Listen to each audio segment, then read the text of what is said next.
Yow.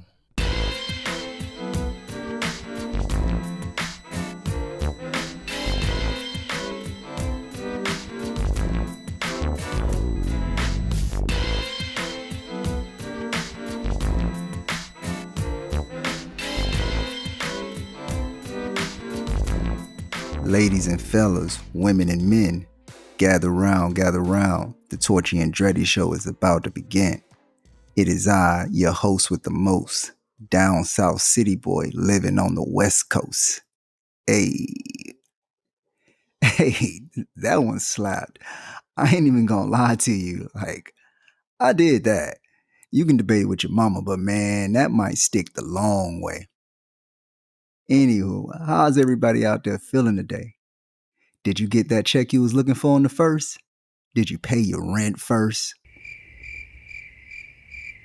Did you make the minimum credit card payment because you don't know what interest is and so you're not that interested? And how we getting to the 15th? That's the real question. And how many times you gonna make that man chicken Alfredo, sis? Enough is enough. But for real, I just wanna know, man, what y'all been watching lately?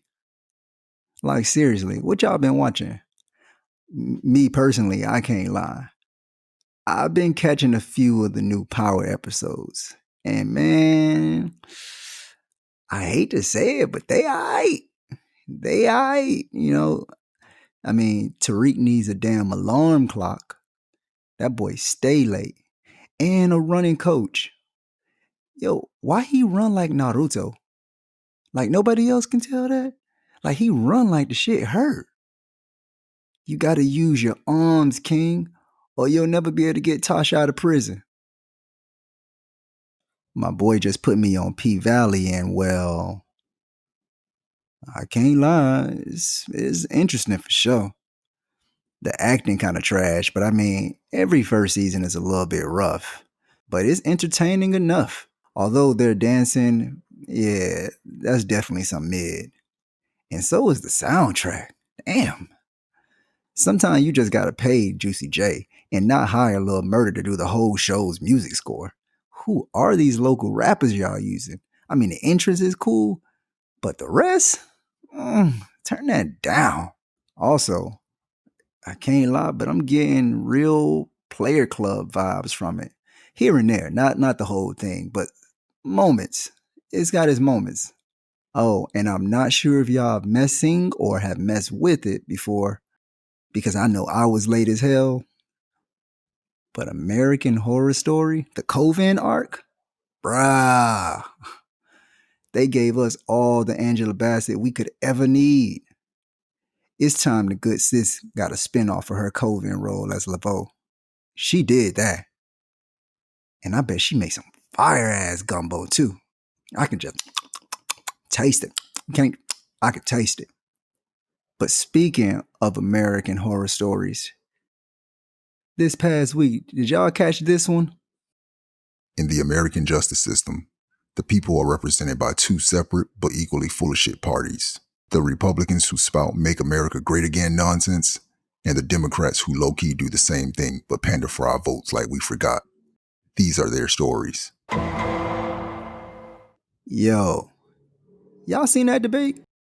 Bruh, talk about wild as hell, man. I always say I'm not gonna be long-winded, and then boom, an hour and 10-minute episode. You like that? You like that? But this whole thing has been pissing me off and messing with my energy, so I will definitely get the hell in and get the hell out. Any extra details you need or specifics, listen, Google is free. For now. But I know I can't be the only one who caught this ridiculousness on camera. Cheeto and Biden went head to head in one of the most iconic, legendary, waste of time performances in American history. Like it has to be up there with the shake weight. Y'all remember the shake weight? Don't lie now. A lot of y'all moms and pops bought that thing back in the day and was going to use it to bounce back and show out at their 30th high school reunion because of the shake weight. What a waste of time and money, just like this debate. Now, don't get me wrong, I do find value in there being a presidential debate. I'm not always for it, but I think it is important to broadcast this thing in front of the lives of the millions of people who you're going to be affecting. But man, these fools really went in front of everybody on national television and just played games, pretending that they cared and were working towards anything remotely productive for the American people, which honestly is low key usually the case. But this year's debate was just a big ass shit show for the world to see.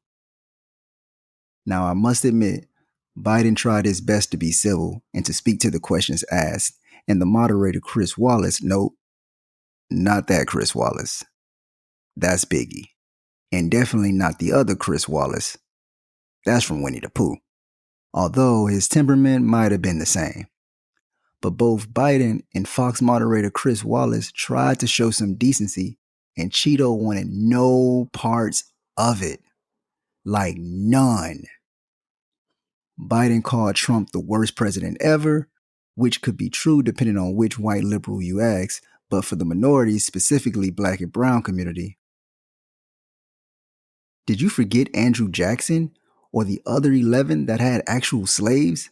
Hell, the first 10 of 12 presidents did. And don't forget Nixon, both Bushes and Clinton with their suspect and highly racist policies, amongst many others. Like American history shows, it ain't just Cheeto, but I'm not surprised in 2020 that he'd say Cheeto is the worst. Just like he said Cheeto was the first racist president back in July. Go back 20 seconds to hear why that was false again. So yeah, there's been a decent amount of presidents that never really cared about us. They just didn't blatantly, desperately, and consistently show it on an open forum, whether it be Twitter, interviews, or a debate on national television like the Cheeto has. So much so, countries were looking at us befuddled the next day. Now, don't get me wrong, they are definitely a pot calling the kettle black. All of these countries f***ed up. But one claim from Russia that stuck to me the most was how the debate looked more like a TV show than a debate. Now, Russia, you got your own, y'all ain't all right over there. But man, if we ever had a, you know what, you right moment, it was this. We are so entertainment driven at times. Our justice system is flawed. Our education system is flawed. Our medical system, boy, you best not be broke and get sick. Because, man, it's going to be hell. But despite all this, we consistently lead the world in entertainment. It's like we just only know how to keep the needle going. Crazy, ain't it? What's even more crazy, the winner during this little debate shindig or whatever you want to call it was probably CNN and everybody else who broadcasted it. You see, while the content was trash, I'm sure the ratings were through the roof. Had to be. Everybody was yapping about it for days after. As they should, because it was quite polarizing. And online, I see a lot of people saying, oh, we should have had this person or that person moderate the debate. They would have kept order. Hell, I even seen a lot of black women would have set him straight. And I'm like, one, stop putting black women in dire situations to keep saving this country over and over again. Let them rest a bit, big dog. And two, it didn't matter who you put in that position. That boy was still finna act up. Matter of fact, the only thing that probably would have worked would be a good mute button, which I'm not sure why they didn't do that, but hey. And to be honest, the energy that Cheeto was giving, I wouldn't be surprised if after you muted him, he just went over and knocked down old Joe and started yelling from his mic. Then what? Now that might be pay-per-view that people really want to see. But not me, because that ain't what that's supposed to be for. He wasn't trying to win. That man had not one shred of decency in him, let alone not one true statement. Just a pocket full of dust and lies. He wanted to broadcast his hate to his allies outside his bunker, and he made sure with statements like stand back and stand by.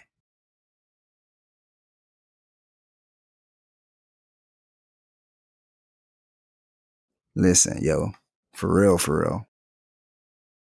Y'all go get y'all licenses. Go get your license, big dog. I know you've been holding out and you've been waiting and you've been saving. Put it on the list. Just in case this shit gets crazy. This debate laid out exactly why I was never really a fan of them, but in the most exaggerated fashion. I remember talking with an associate of mine about debates a couple of years ago. I believe it was 2016. White guy. This had to be during the DNC debate with Hillary and Bernie Sanders. And I remember how when he asked me if I was going to be watching, and I said, yeah, but I wasn't really that excited because I had my concerns. Not him. Not him. That boy was ecstatic. And not for the candidates. I can't remember who he wanted to vote or vouch for. It escapes me at the moment. I'm not sure. But he was just excited about the entire festivity of it all. Because according to him, and check this, according to him, this was like his sports, his excitement. That's crazy, ain't it? That's crazy as hell. At least to me. I mean, maybe it's not to you. Maybe I can't tell you. But to me, that's crazy. And we had a long talk after that statement. Because me being from a disenfranchised community never really saw the fun in two people bickering about things they promised but will once again never do for my people. And that's what this was. Two old white men bickering and deciding the future of everybody else. Again. Never forget, Chris Wallace asked them folks about the social unrest and the injustice being done in the black community. And these fools went on to show mad support for law and order. Shocker. And when I say shocker, I'm not actually shocked for the slow people in the back of the class. Y'all got to keep up, man. Then, in a more personal environment, I had to remove myself from a text group I was in. One, I hate text groups. Oh man, hey.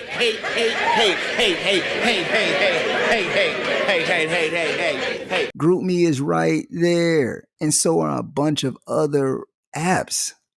Bruh, nothing is worse than having an iPhone and being in a text group you can't leave because it's mixed with iPhone and damn Android users. Come on, man. Damn, who added me to this? And two, I hate being in text groups. Oh man, hey.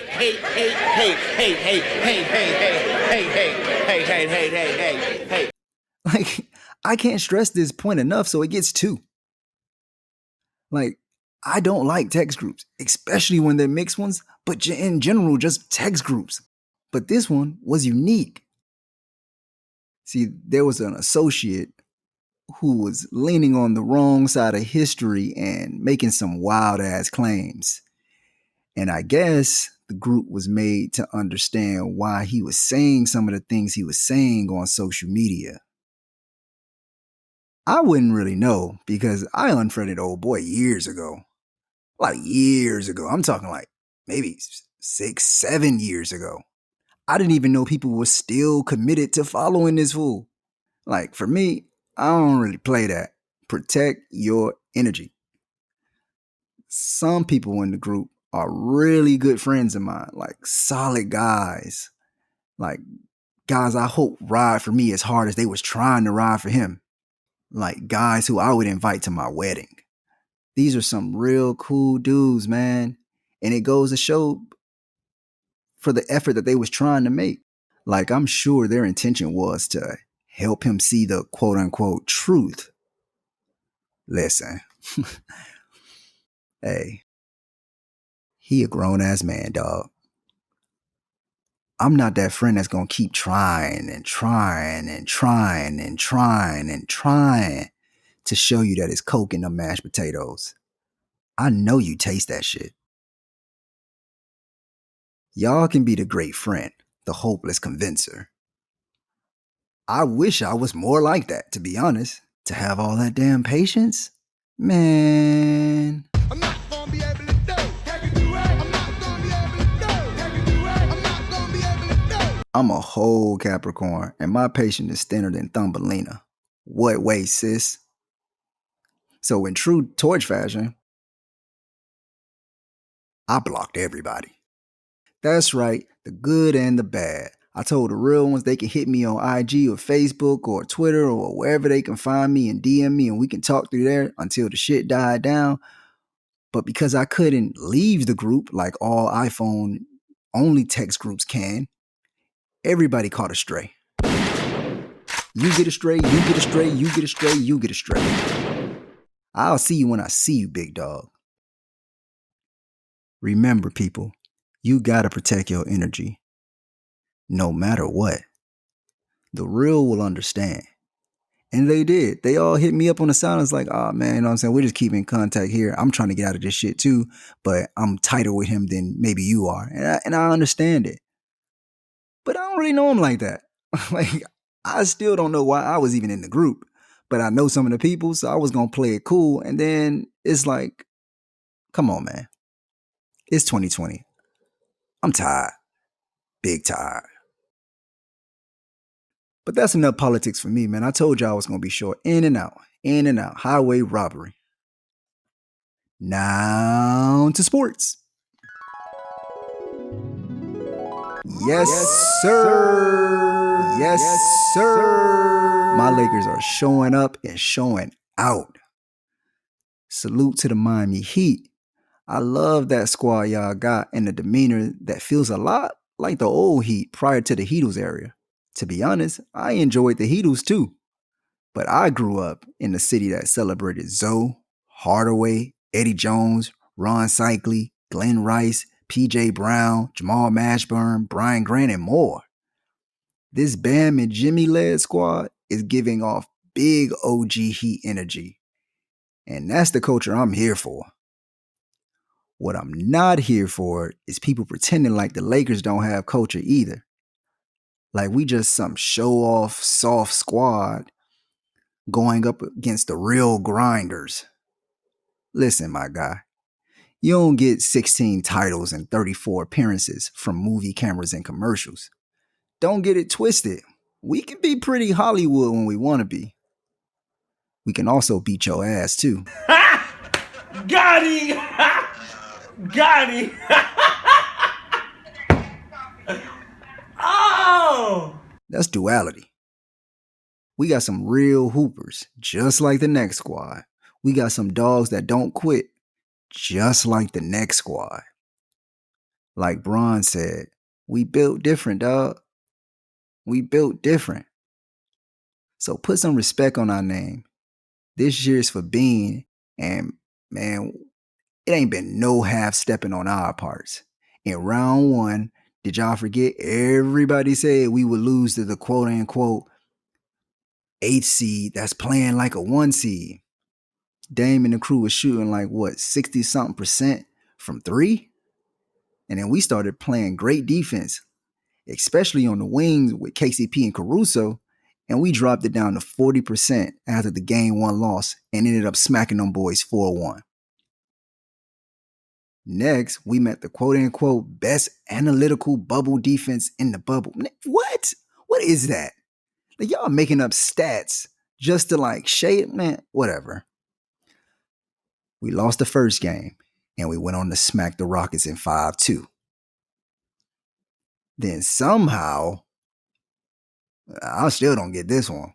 Everybody pissed about this one. But somehow we end up playing the Nuggets after the Clippers imploded.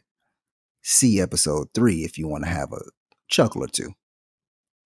And while they worked hard as hell, and they did, we smacked them at 5-2.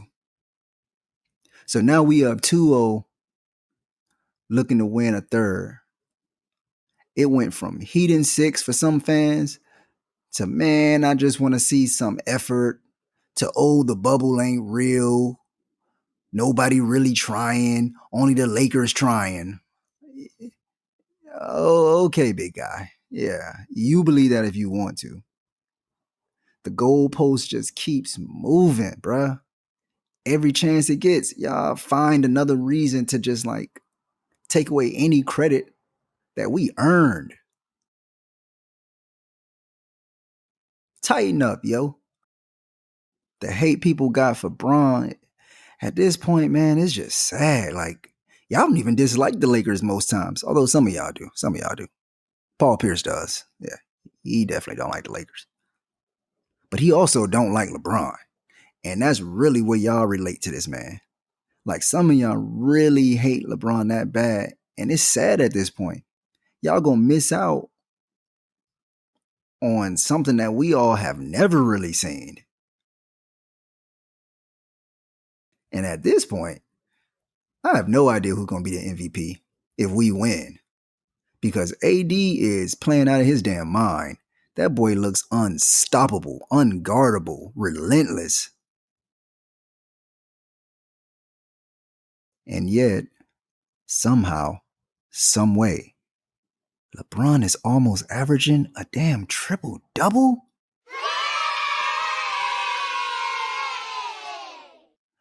And we still haven't seen a LeBron game yet. Like, he still can't put 4 quarters together. He keep giving us these great halves, the great first half, the great second half. Ooh-wee. Ooh-wee. Jesus wept. But like Bean said, I don't think we dodged a bullet. I think they played extremely well. We played well enough to win. They played. They bounced back like we knew they would. Played extremely well, and we got out of here with a win. Still waiting for a big smile out of you. You're up 2-0. What's the story? Are you not happy, or you're only half happy, or? Still to be happy about. You're up 2-0. Job's not finished. Job finished? I don't think so. Okay. rest in peace to Bean. Rest in peace to Gigi. Shout out to KCP and Caruso, who've been holding us down for years. Y'all been through it. A lot of lows, but boy, look at them highs though. Look at them highs though. Showing up on offense and huge on defense. Danny Green shot is faltering a little bit, but hey, the defense is there. That's why he in the game, and we appreciate it. The real fans at least do. He playing great defense. Well, I won't say great. I'll say good. He's playing some really good, solid defense. One-on-one, he's playing great defense, but it helps out. That's where he kind of slips a little bit. And shout out to JaVale McGee, who's already a champion with the Golden State Warriors. He's really swallowing his pride right now for the betterment of the team and letting Dwight ball. Like, it was like exactly what we were missing. Dwight came in like he said he would. No nonsense. This man came in on a contract that wasn't even guaranteed. He had one slip up and his ass was grass. And look at him now, showing out and showing up. Kuzma acting like he got some sense and some basketball IQ. He out here focused, playing his role. His defense has been great the entire time. His offense flutters here from there, but that's because he really doesn't get any sets run for him, which we should change that at some point. Run some sets for the young boy. but our closeout speed and our switches are something to see. They so good, some people don't even notice it. They can't even see it. First game, everybody, oh, y'all made all these threes. Y'all made all these threes. These things ain't consistent. Y'all ain't going to keep doing this. Y'all ain't going to keep doing that. As if we won the game because we made threes. Watch the defense, big dog. We would have just made twos if we was missing threes. Don't believe me? Check game 2. Did the same thing. Same result. At one point, still was up 20. Defense. Our closeout speeds, man. Our switches. We talking on every possession down. You love to see it, man. You love to see it. You really do. At least I do. And playoff Rondo is just shutting everybody up. That man is worth every bit of the stress people think he causes. Like, but how you didn't know he was going to show up? He's done nothing but show up in the playoffs every time he's gotten in the playoffs. That's just kind of like what he does. There's death, there's taxes, there's 2020, and there's Rondo showing up in the playoffs. And obviously, you got, again, Bron and AD balling out of control. But shout out to Vogel, Phil Handy, Jason Kidd, Lionel Collins, who's outside the bubble but helping from this crib. Shout out to the coaches, man. Especially Vogel, though. People always talking about Spo, and Spo is an amazing coach. Like, that's just straight up and down. Nothing funny about it. But they never mention Vogel. And this man is a scientist on offense. And his defensive schemes are just mad. He's just like a mad scientist when it comes to his defensive schemes. A lot more credit needs to go his way. Still, it's still crazy that people thought we gave up way too much for AD. Guess that goes to show what you don't know. Anywho, man, I hope y'all enjoy y'all day. I told y'all I wasn't going to hold y'all long on this one. I was getting in and getting out because that debate, man, hey, that rubbed me all the way the wrong way. I'm always for the people and about the people. And we ain't deserve that. Some of us did, but the ones who know they didn't. And those are the ones who I'm speaking for. We deserve better from our leadership. We deserve better from this year. We deserve better from this world, man. Y'all stay safe. Protect yourselves. Wear your mask. Use hand sanitizer. Be kind to your neighbor. And all the other good things that you should be doing on this earth. I would say pay your taxes, but apparently you don't really have to do that. I know Wesley Snipes is mad as hell. Anywho, I'm out, y'all. Peace.